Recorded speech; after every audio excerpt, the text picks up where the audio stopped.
Саламатсыздар ма, құрметті студенттер? Бүгінгі біздің сабағымыз мамандығы 12.03.3000 теміржол көлігін тасымалдауды ұйымдастыру және қозғалысты басқару мамандығына арналады.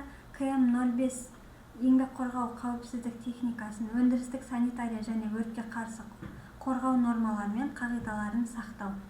Соның ішінде еңбекті қорғау және экология негіздері пәні бойынша. Сабақтың тақырыбы мамандығы бойынша қауіпсіздік пен жұмыстың қауіпсіз тәсілдері.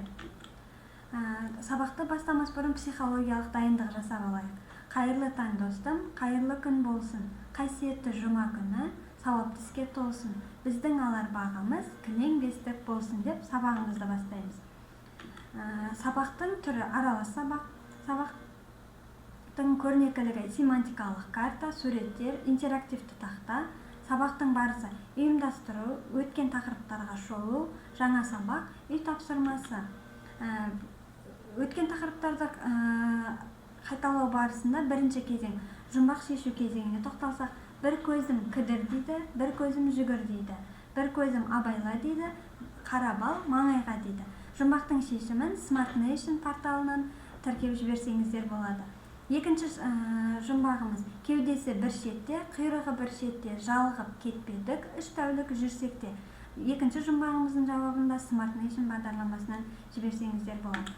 Келесі екінші кезеңіміз бақылау сұрақтары. Еңбек жағдайының жіктелу дегеніміз не?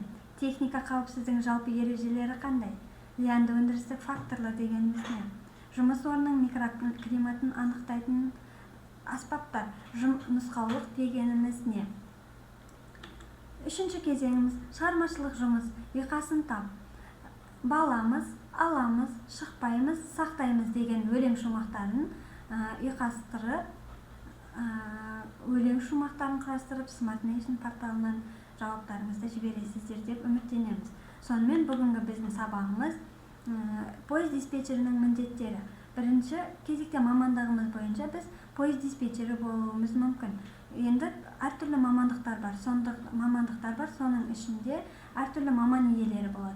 Біздің бірінші маман иеміз пойыз диспетчері деп аламыз. Пойыз диспетчерінің міндеттеріне телімдегі пойыздардың қозғалысын тек бір ғана қызметкер өзі күтімге алатын телім бойынша пойыздардың қозғалыс кестесінің орындалуына жауап беретін пойыз диспетчері басқаруы тиіс.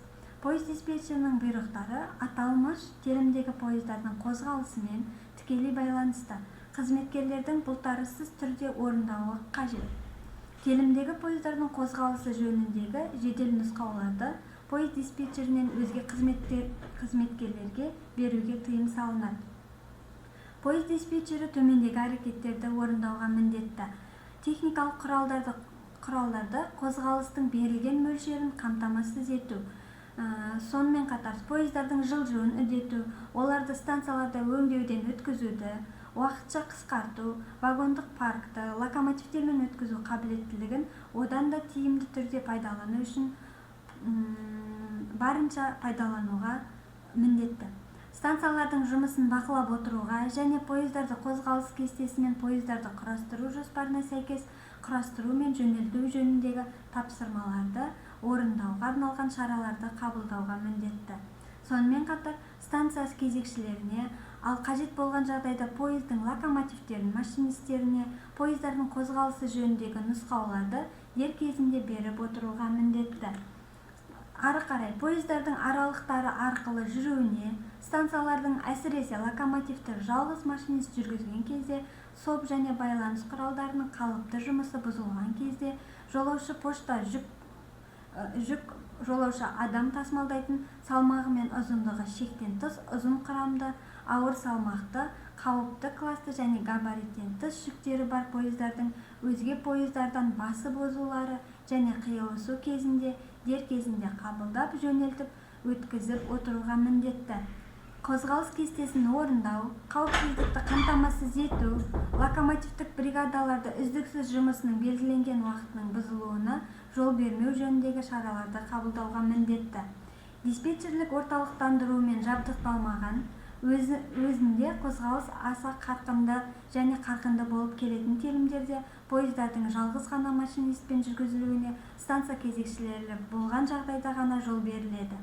Пойыз диспетчері кезекшілікке кіріскен кезде пойыздың ережесімен танысып, шығуы, станция кезекшілерінің түгелдей кезекшілікке кіріскені туралы, оларға сағаттарын қою үшін анық уақытты хабарлап, станциялардағы ережелермен, телімде қолданылып жүрген ескертпелермен танысып, жағдайға қарай станцияларға алдағы жұмыс туралы, соның ішінде қозғалыс қауіпсіздігін қамтамасыз ету жөнінде қажетті нұсқауларды беруі тиіс. Сонымен қатар жаңағы айтып өткендей, станция бойынша кезекші. Енді кейбіріміз станция кезекші бойынша станция кезекші бойынша жұмыс жасауымыз мүмкін. Соның ішінде станция бойынша кезекшіге пойыздарды бір жолдық және теріс жол бойынша қос жолдық телімдерде пойыз бара жатқан станция бойынша кезекшінің келісімінсіз жөнелтуге тыйым салынады. Автоблоктаумен жабдықталған бір жолды телімдерде пойыздар көршілес станция бойынша кезекшінің алдын ала келісімінсіз бірінші блок телім босағаннан кейін пойыз диспетчерінің нұсқауымен жөнелтіледі. Станция бойынша кезекші ал диспетчерлік орталықтандыру бар телімдерде пойыз диспетчері пойызды жөнелтілу алдында атқарылуы тиіс жұмыстар. Аралықтың автоматтық блоктау жағдайында бірінші блок телімнің бос екендігіне көз жеткізуі тиіс. Сонымен қатар пойызды жөнелту маршрутына шығатын маневрлерді тоқтатуға тиіс. Жөнелту маршрутын әзірлеуге тиіс. Шығу бағдаршамын ашуға, немесе машинистке аралықта орын алуға, басқа рұқсат беруге тиіс. Пойызды аралыққа станция кезекшісінің рұқсатынсыз жөнелтуге тыйым салынады. Машинист аралықтан орын алу жөніндегі рұқсаттың дұрыстығына көз жеткізуге міндетті. Станция бойынша кезекші әр жөнелтілген немесе станция арқылы тоқтаусыз жүріп өтетін пойызды, оның күйін, пойыздық сигналдардың бар болуын және дұрыс көрсетуін қадағалай отырып шығарып салады. Жаңа сабақты пысықтау мақсатында елбасы Нұрсұлтан Назарбаевтың сөзіне тоқтала кетсек, Қазақстан бүкіл әлемде халқы үш тілді пайдаланатын мәдениетті ел ретінде танылуға тиіс. Бұлар қазақ тілі мемлекеттік тіл, орыс тілі ұлтаралық қатынас тілі және ағылшын тілі жаһандық экономикаға ойдағыдай кірігу тілі деген болатын. Осыны басты есепке ала отырып, біз сіздермен бүгінгі сабағымызда термин сөздерді талдау арқылы антивирус ойын жүргіземіз. Алдын ала термин сөздерді сіздер үшін теріп жазып алдық. Оның ішінде диспетчер, станция, темір жол, бағдаршам, пойыз деген сөздерді термин ретінде алып отырмыз. Осы аталған сөздерді үш тілде аударып, Smart Nation порталынан жүктеп жібересіз, кері байланыс ретінде жүктеп жіберуге тиіссіздер. Термин сөздерді жазып болғаннан кейін сергіту сәтін жүргізсек сіздермен. Өндірістік эстетиканы қалыптастыру мақсатында тренинг ойын жүргіземіз. Бұл тренинг менің бейнем тренингі болып есептеледі. Тренингтің мақсаты студенттердің өзіндік бейнелері туралы психологиялық мінездеме беруді негізге аламыз. Мамандығымыз бойынша қауіпсіздік шараларын сақтау барысында мақсатқа алғандықтан біздің бейнеміз анық айқын болуымыз керек. Себебі темір жолда нақты мамандар ғана жұмыс жасай алады. Сонымен бірінші сіздерге өндірістік эстетиканы қалыптастыру бойынша менің бейнем тренингінде 5 сурет беріледі. Осы слайдтағы 5 суреттің ойша бір-біреуден таңдап аламыз. Таңдап алып бітсек, бірінші локомотив бейнесін таңдаған студенттің мінездемесіне тоқталатын болсақ, сіздің мінез құлқыңыз айналаңыздағы адамдарға тәуелді. Өйткені сізге өз ортаңыз қатты әсер етеді. Сіз эмоционалды жансыз, себебі өз көңіліңізге тікелей қабылдайсыз. Өз көңіл күйіңізді тиімді пайдалануға ұмтыласыз. Екінші, ұшақ бейнесін таңдаған студенттер, сіз әрқашан өз стиліңізді табуға ниеттенесіз. Соған орай ортадағылар сізді қолдап, әрқашан түсініп отырады. Осыған қарап, сіздің қатынасыңыздың жоғары екендігін байқауға болады. Келесі бейнеміз вагон бейнесі. Сіз өзіңізге, ішкі сезіміңізге үлкен жауапкершілікпен қарайсыз.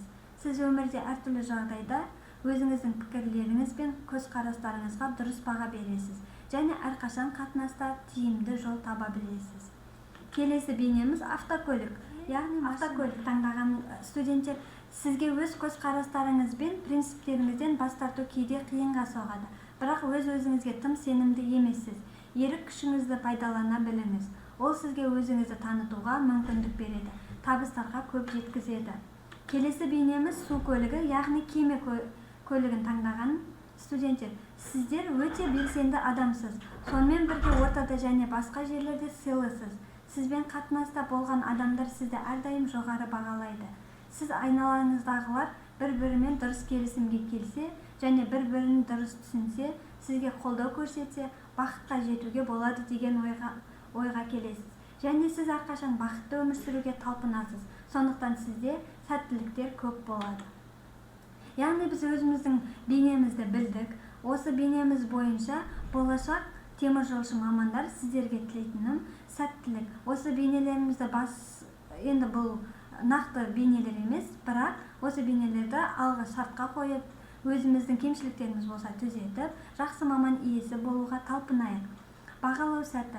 Бағалау парағын біз бірінші кезең бойынша жұмбақ шешу кезеңі бойынша бағалаймыз, екінші бақылау сұрақтары бойынша бағалаймыз, үшінші шығармашылық жұмысын тексере отырып бағалаймыз. Сонымен қатар антивирус ойын тексереміз және дамыта оқыту логикалық жолмен үй тапсырмаларын орындап жіберген кезде жалпы балл есебінде бағасын қойып отырамыз. Ол тек Smart Nation порталынан бағаланады. Сонымен үй тапсырмасын жазып аламыз. Үй тапсырмасы жұмыс ортасы шағын реферат жазамыз, рөлдік ойындар құрастырамыз, слайд презентация жасаймыз, кеспе қағаздарын дайындаймыз. Кеспе қағазымызда 3 сұрақтан кем болмауы тиіс. Сонымен біздің сабағымыз аяқталды. Қош сау болыңыздар.